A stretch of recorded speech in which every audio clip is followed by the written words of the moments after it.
Je m'appelle Shana, j'ai 25 ans, je suis autrice, astrologue et coach holistique. Alors, amour, ça parle vraiment de se redécouvrir soi à travers son corps, son cœur et son âme.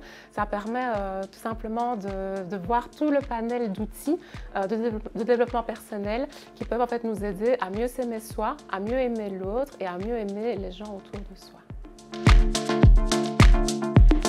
Alors, amour, ça permet en fait simplement de s'ouvrir l'esprit, s'ouvrir le cœur également, et finalement de se rendre compte que les relations interpersonnelles, elles sont souvent compliquées parce qu'au fond de soi, il y a des choses qui sont compliquées, il y a des parts de soi qui sont sensibles, qui sont blessées et qui doivent en fait tout simplement être mieux traitées, mieux aimées justement.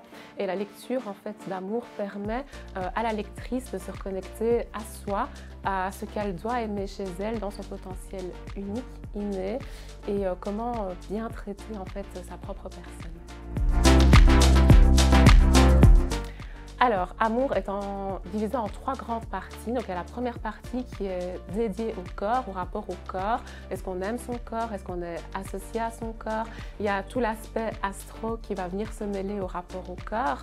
On a également tout ce qui est pierre de lithothérapie qui va être mêlé au corps, plein de petits rituels, des exercices de développement personnel à faire seul ou accompagné, bien accompagné de préférence avec son ou sa partenaire. Puis on a la deuxième partie qui est vraiment, elle, dédiée au cœur, donc les émotions, ce qu'on ressent, pourquoi est-ce qu'on ressent telle chose. On va parler notamment à nouveau d'astrologie, mais plus particulièrement de lunologie, du cycle de la lune, des émotions qu'on peut ressentir aux différents cycles en fait, de la femme. Et donc on va parler de cycle menstruel, on va parler de sexualité aussi. Et puis la dernière partie, elle, est consacrée à l'âme, à l'esprit, à la spiritualité en tant que telle, à comment s'ouvrir l'esprit. On va parler de numérologie, on va parler de communication non verbale, on va parler de langage de l'amour et de plein de petites choses qu'on peut mettre en place dans son quotidien pour s'améliorer la vie, que la vie soit plus simple pour soi et pour la personne qui partage sa vie avec soi.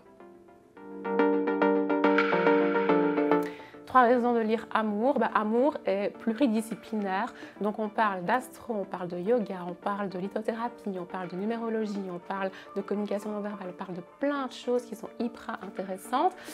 Deuxième raison, parce qu'il est magnifique à voir tout simplement dans sa bibliothèque, vraiment c'est un beau bijou. C'est une bible en fait sur l'amour, l'amour de soi, l'amour de l'autre.